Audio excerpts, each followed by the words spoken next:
Cool. So I'm recording, and so let's get started. Um, I'm gonna share my screen really fast. Um, okay. Let's see, let me see. Okay. So my speech today is on Latinos in higher education. Um, so what does a Latino and Hispanic mean before I get started? So basically I just think that it's important to like know the difference, because without actually knowing the difference between what a Latino Hispanic person actually is, then you won't really understand the context of like the presentation, and how being Latino and Hispanic actually affects you when it comes to higher education in this country. So a Latino is basically someone who has lineage from from a Latin American country, not including Brazil. And Hispanic is someone with lineage from a Spanish speaking country. So actually, I got them reversed. A Latin American Latino is someone from like lineage from Latin America, excluding Spain. And then a Hispanic is someone with lineage from a Spanish speaking country, not including Brazil, because Brazil is a Portuguese speaking country. And so basically you're gonna hear like a lot of terms that are like this, that are like Hispanic. Um, and you would hear things like, Latino, Latina, Latinx, Chicanx, and then Latine with an E. They're all pretty much the same thing. They're interchangeable. So they're used not correctly nowadays, but that's usually when you hear someone say Latino and Latina and Hispanic, they usually are being used interchangeably to basically refer to the same thing. And so they're just gender neutral terms. We're not going to really talk a lot about it, but I just think that it's important because I am going to use Latino and Latinx interchangeably, just because I personally do prefer Latinx, and a lot of people in higher education prefer Latinx as well. Um, Let me see. So the history of higher education. So for the longest time, education, the higher education in the country has been predominantly white. So what that means is that most of the people that actually attend college and obtain a bachelor's degree or higher typically are people that are white and have Anglo lineage. So people that have lineage coming from Europe is usually what the higher education thing is, made up of. So Hispanic people are pretty much new to the idea of higher education in the United States.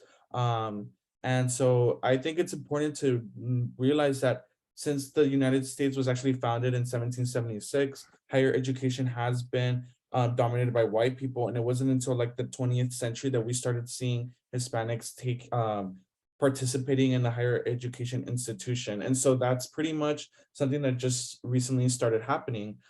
So it's been happening for about, I would say, 50 or 60 years, which is definitely something that we should all keep in mind, that our ethnic group is the ethnic group that has been attending higher education most recently than any other ethnic group, compared to Black Americans who started going to college right around the time that HBCU started being founded in this country, which is shortly after the Civil War, with the establishment of Howard and Spelman and other institutions like Prairie View. Um, so yeah, the college enrollment by ethnic group is shown on the right in this chart, and as you can see, Hispanics is actually increasing drastically more than any other ethnic group. We are projected to become the most educated ethnic group in the country by, I believe, 2060, if I'm not mistaken, which would mean that we would beat out Black Americans, who are at the moment the most educated ethnic group in the country. And then I believe it is Asian Americans after, and then white people. But at the moment, we are very much the last. So the number of Hispanics that are actually completing an associate and a bachelor's degree from 1970 to 2010 has actually drastically increased, as you can see on this graph. And I just think that it's also very important to note that around 1940, the GI Bill was passed by the United States government, which basically made it easier for anyone that is in the military and is leaving the military, that just came back from a war, to attend college for free, with the help of the government. And this basically started shortly after World War II, where we started seeing a lot of veterans going to college. Unfortunately, this wasn't really applied to us because at the time this was the United States was very much like on the cusp of the verge of starting the Cold War. And it's basically when the US government was going to start funding a lot of STEM programs, a lot of people started funding a lot of people's education, which wasn't really extended to Hispanics during this time. And it was also 20 years before the Chicano movement started in this country, which is basically the movement that made a lot of us who are Hispanic and Latino help us go to college, and it empowered a lot of us to be able to go. So 1970 was pretty much when the idea of us going to college started, taking off, but the whole idea of us actually starting to go started in the late 60s, so about a decade afterwards. But why is the percentage of Latino population considerably, I meant to say that why is the percentage of the Latino population that is actually going to college considerably low compared to other ethnic groups in the United States? A lot of this is because of the lack of family support.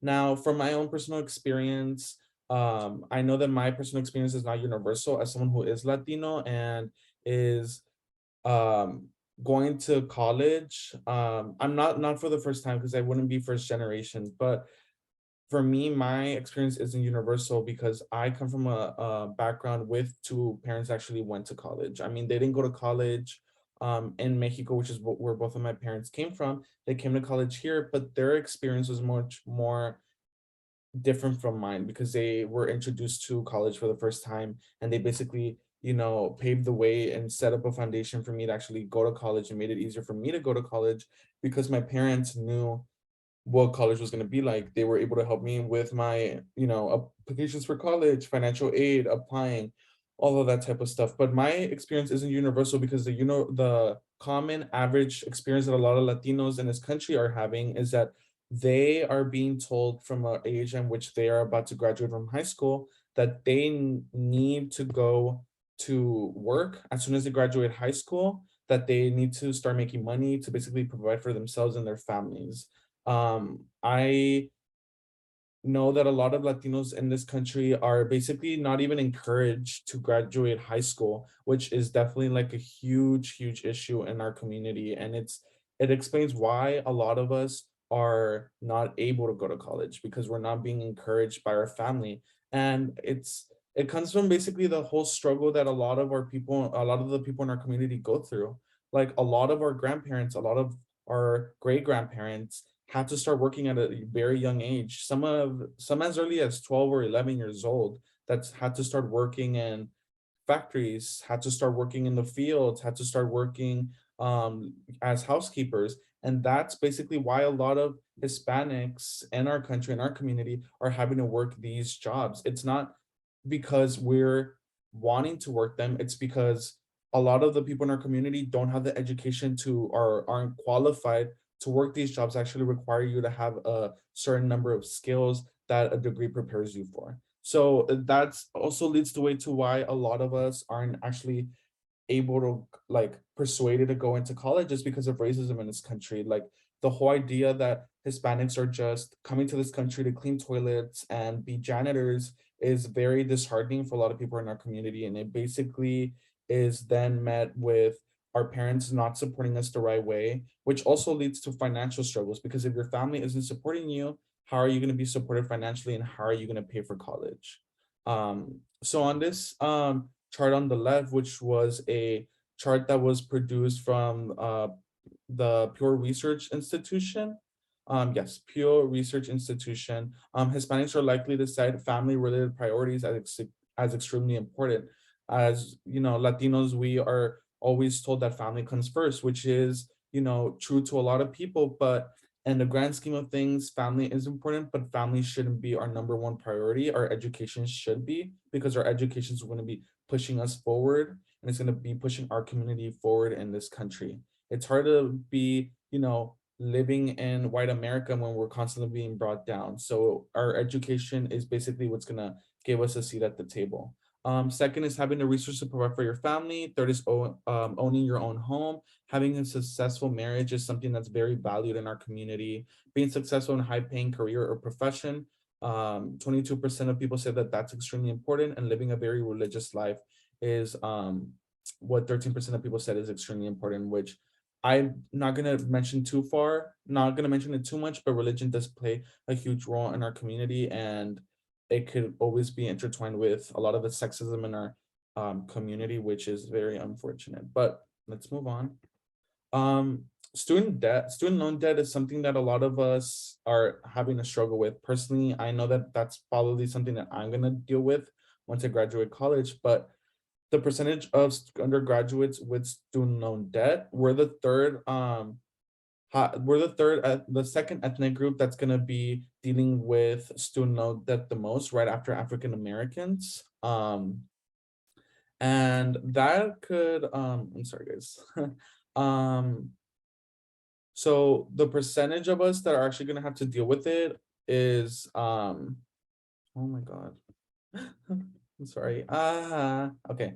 Is 72%. And I think a lot of it also goes back to the idea that if our family isn't supporting us financially and they're not going to be supporting us in the process, then we're obviously going to have to take on more student loans, which is very, unfortunate and disheartening. But with a lot of the legislation nowadays, education is becoming something that is becoming more accessible, considering that President Biden is going to cancel student debt for almost every single person in this country up to $20,000, which isn't that much of a big deal to a lot of people. But if you're a Latino living in this country in your first generation, that should mean the world, considering that up to 90% of your student loan debt is going to be erased, which means that you're probably going to have to graduate with like $5,000, which is way more manageable than 2025. Um, but as we get closer to graduation, it always becomes more expensive. You're taking country classes that are much more expensive. You're taking five 5-hour classes, that type of thing. It just becomes harder financially. So, and a lot of us, I remember reading a document, what is it, a study that was released by the U.S. Department of Education that was basically saying that a lot of Latinos, the majority of Latinos actually do have to receive a Pell Grant. Um, Nowadays, a Pell Grant does not have the same um, paying power that a lot of other student loans have. It's not necessarily adjusted to inflation every single year, which again leads to intertwines or connects to the whole idea that we don't have enough money to go to school. Well, I mean, inflation's getting bad, price of living's going up. And if that's happening, then that's eroding at our savings, which a lot of Latinos aren't really known for saving since they want for their kids to go to school. Again, because college isn't seen, education isn't seen as a priority. But for the ones that are saving, by the time that their kids start going to school, inflation has eroded so much at that, amount that was saved that it's nowhere near enough for a Latino to actually go to school. So then we're having to use that money and then we're having to tackle 30, 40, 50. Sometimes there's people that graduate with $100,000 for an undergraduate degree. And a lot of us know that an undergraduate degree doesn't necessarily, guarantee a job anymore. So a lot of Latinos are graduating with a degree, but aren't able to, do much with it. They're being put, pulled down by the debt while having to, try to look for a job. But, you know, there's definitely a lot of issues and it's really hard for a Latino to, compete in this competitive job market compared to people that are graduating from elite PWIs, which is a predominantly white institution like Texas Christian, Southern Methodist, Harvard, Princeton. And so it's hard for a lot of us to compete because a lot of us aren't welcomed into those spaces. Um, so let's see.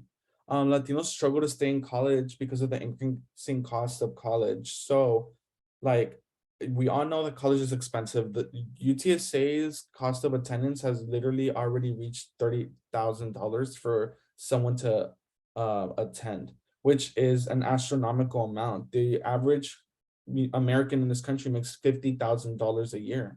So it's pretty cost of attending college and a cost of degree is catching up to the average that a person makes in this country, which is definitely a huge crisis, and it's definitely leading to a lot more debt having to be taken up by these students, especially Latinos. So as you can see on this chart that was released by the Department of Education and was published by them, the enrollment in the 6-year grad rates by the SAT quartile.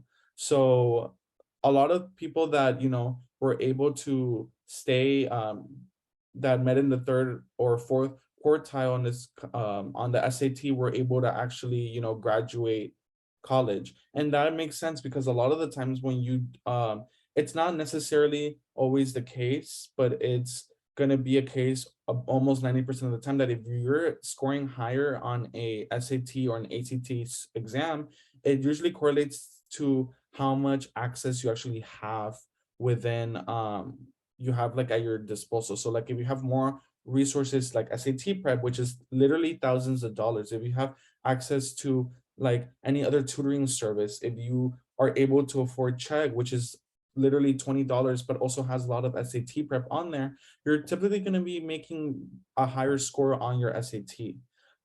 A lot of Latinos come from low income families. That's not, something that's new, and it's something that's universally, happening across the board. A lot of Latinos are literally living at the poverty line.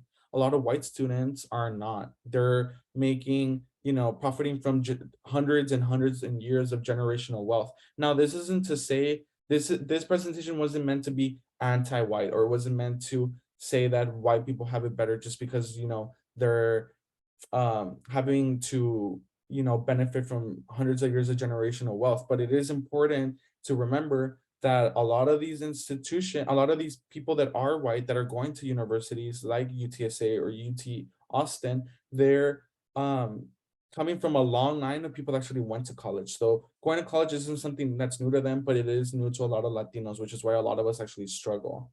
So that's why I thought that it was important to show this graph and to show that sometimes your scores on certain exams, do correlate to how much resource you have at your disposal when you're in high school or when you're in college, which always leads to how long you're going to stay in college and how fast you're actually going to graduate. Um, any questions, comments, concerns? No? Okay, so bibliography. I just want to thank you guys for coming and for meeting with me. Let's see. Let me see if I can end this. Oh. Bro, where's my mouse? Oh my gosh. Okay. But okay. Okay, guys. So thank you so much for coming. Thank you for meeting with me. I know that it was very short notice, but I hope you guys have a good night, and I'll see you guys in zoology. Thank you. Bye. Bye.